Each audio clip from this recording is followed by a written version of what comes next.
Good afternoon and welcome to Winchester News Online.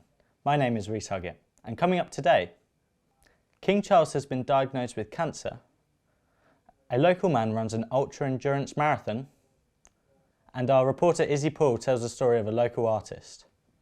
Buckingham Palace put out a statement yesterday announcing that King Charles has been diagnosed with cancer. He is receiving treatment and on the advice of doctors, he has postponed public duties but will continue with regular paperwork. Jack Sherlow has more. It's been a busy start to the year for the King after undergoing surgery on his prostate. In subsequent tests it was revealed that the King has cancer. World leaders have wished the King a speedy recovery. Yesterday King Charles had postponed public-facing duties but will continue with his regular meeting with the Prime Minister. His Majesty has chosen to share his diagnosis to prevent speculation and hope it may assist public understanding for all people that are affected with cancer. Following the statement, Prince Harry has spoken to the King about the diagnosis and will be travelling back to the UK to see him in the coming days. Rishi Sunak has said, thankfully, this has been caught early. Sunak adds, I'm of course in regular contact with him and will continue to communicate with him as normal. The King remains positive about his treatment and looks forward to returning to full public duty as soon as possible. Last week, a quantity of cannabis was seized from an address in Stanmore. It comes just after days a man was stabbed at a house nearby. Elliot McVie has the latest. Stanmore, an area of Winchester popular with university students, but now also, it seems, a hotspot for crime. On Thursday morning, officers carried out a warrant at a property on Chatham Road, in which a number of items were seized. In a post on their Facebook page, Winchester Police had this to say about the situation. A quantity of cannabis, a phone and a SIM card were seized. Inquiries are ongoing. There were quite a few officers at the scene, some of whom carried out house-to-house inquiries. We'd like to thank the local community for their patience while we carry out the warrant. The post went on to encourage anyone who might have useful information to get in touch with them. The actions were undertaken by the local authorities as part of a wider investigation into the supply of drugs in the city. This comes as drug-related deaths in England and Wales hit a record high, with recent ONS figures showing that one occurs in Winchester every 6 weeks. Now, the cannabis was seized just 6 days after a man in his 20s was stabbed at an address also on Chatham Road. As of yet, there has not been any suggestion of a link between the two incidents. Elliot McVie, Winchester News Online. Now it's time to head over to sports. Hello and welcome to WINOL Sports. I'm Charlie Blake, bringing you all the latest sports action from around Hampshire.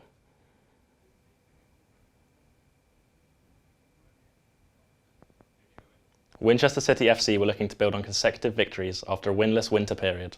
They faced top of the league Chesham on Saturday. Jacob Rayner reports. It didn't take league leaders Chesham long to leap into the lead, scoring within 15 minutes of the first half.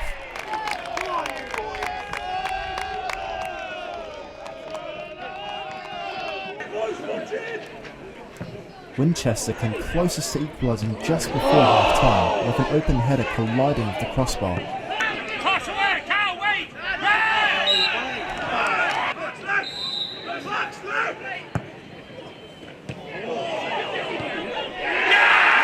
They were made to pay for the miss after Winchester's man of the match Luke Kearney conceded the follow-up after making a great save. The reverse fixture may have ended as a Winchester win, but Chesham seemed determined to get their revenge, ending any hopes of a comeback in the 81st minute.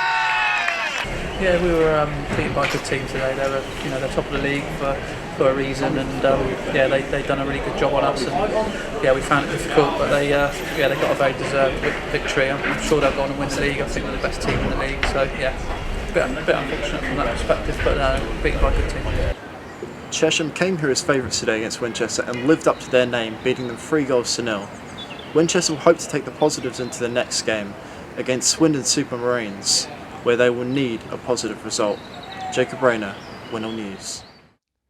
With the AMS and AGC sitting 3rd and 4th in the Macy Trophy Division 2 respectively, this fixture could prove to be important with both sides gunning for promotion. Guy Nicholson went down to see how it would unfold. A simple delivery into the box from Taylor found McGeechee spare at the back post. He evaded the defender after a great first touch, but his shot is stifled by Bennett Ford. Captain Price Berridge cut across the ball and struck powerfully, forcing Brewer into his biggest save so far. An in-swinging corner from Taylor in the 43rd minute was directed perfectly in by Snedden. AGC 1-0 up on the brink of half-time. There was one last chance before the break, but Bow was unable to keep his header under the crossbar. AGC's passing was noticeably sharper in the second half, and Bow's fantastically weighted cross put it on a plate for Pearce to double the scoreline. The opportunities kept coming for the AGC, and Pearce was in the right place at the right time once again, grabbing his second of the game. The flight of this long ball was misread by Cody, and being the wrong side of Ray, took a chance with this little tutback. Nothing in it for the referee, however. Another opportunity arose for the AMS, but a poor touch from Woods saw it go to waste. These handball calls led to an AGC penalty midway through the second half. Pearce took responsibility, but failed to seal his hat-trick, a fantastic double save by Brewer. Slim hopes of an AMS comeback were still alive. Brilliant outside of the foot technique on this Manson cross, but substitute Whittleston somehow directed his shot wide. Still searching for a fourth goal, Price Berridge's free kick was volleyed home by the unmarked Cody. Surely the points were heading AGC's way now. A free kick on the other side was curled in by Price Berridge once more. And there was that man again. Centre-back Cody doubled his money and made it 5. 2 quick goals at the beginning of the second half calmed us down, and then you could see that players wanted the ball, they were expressing themselves, and I think if I'm being honest and being critical, I think the only disappointing thing is perhaps we could have scored more, but other than that, happy. Skipper obviously saw me running in, and then he just put the ball through, and I just had to do the rest. So despite a penalty miss, a comfortable 5-0 win here for the AGC, with 4 goals coming in the second half. They'll go home very happy today. Guy Nicklinson, Winchester News Online. Now we move on to the weekend's futsal action, as both the Winchester teams were playing on Sunday. The first game of the day saw the first team narrowly lose to Exeter 10-9 in a heated encounter. Morgan Mitchener-Banks went to see if the seconds would fare any better. The two started strong out of the gates, as some great link-up play was finished off by Finley Hatton to give them an early lead. And there was more delight a few minutes later, as Southampton sweeper keeper failed to curl it round Harry Turberfield, who took advantage of the mistake clinically to put the seconds 2 up. Both goalscorers would be involved yet again, as Turberfield fed a cheeky backheel through to Hatton, who snuck it past the keeper to put the twos on cloud 9. But Winchester were dealt a huge blow late in the first half, as the Southampton keeper put in a crunching tackle on Turberfield, ultimately forcing him to go off injured with a broken toe. The seconds went into the break at 3-0, as a big second half awaited them. The start of the second half did not go to plan for the twos, as they conceded 2 goals in 2 minutes to make it a nervy last 12 minutes for themselves. But ultimately, the hero of the day would be Sean Thompson, who on his debut pulled off some incredible stops to keep the twos in front. And as the fans called for full time, the referee blew his whistle and the celebrations for the seconds could begin, as they get just their second win of the season. No, massive. Big improvement last 2 weeks. Obviously we beat Marjon last week. Moving on with that, and I'm so happy the boys started well today as well, because it was a slow start last week. Obviously we've had some keeper troubles in terms of selection. We had outfield players having to go and goal and stuff like that. So no, huge that Sean came in today, and it was unbelievable. He was so good, yeah. Morgan Mitchener-Banks, Winchester News Online. Whilst most people might be happy with a park run, a Romsey man ran 100 miles in over 28 hours. Our reporter Reese went to meet him to find out what makes a man go the distance. Away you go, Arkham Nutrition 2024, let's do this! Do you think you could run 100 miles?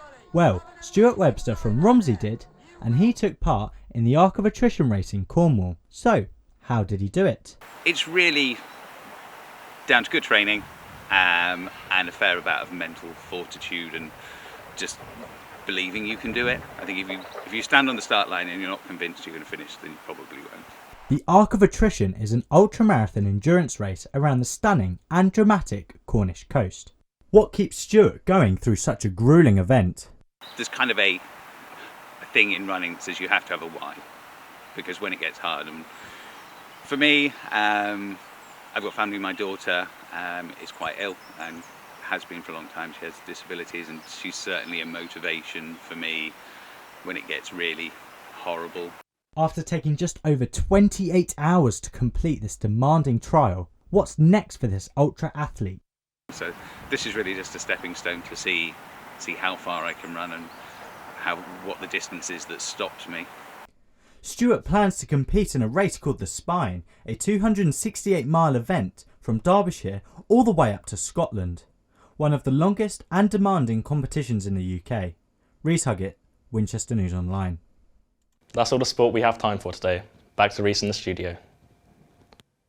In the upcoming summer, local artists will open up their homes to share their work in an open studio exhibition. Izzy Paul went to paint a picture of Winchester's own Claire Goodman. They put, nice thing with knives is they put a bit of energy into something very often. I'm here at local artist Claire Goodman's house and workspace to take a look at some of the exquisite pieces of artwork she has to offer and dive into her story as a local artist in Winchester. My real base for it is just love of colour. Whether I'm working watercolour, pastel or oils or acrylics, it's normally about colour for me. And having done thousands of paintings in her lifetime, I was interested to hear what exactly got her into art and how she would describe her painting style. Yeah, as for love of it, I mean, you have certain subjects you respond to.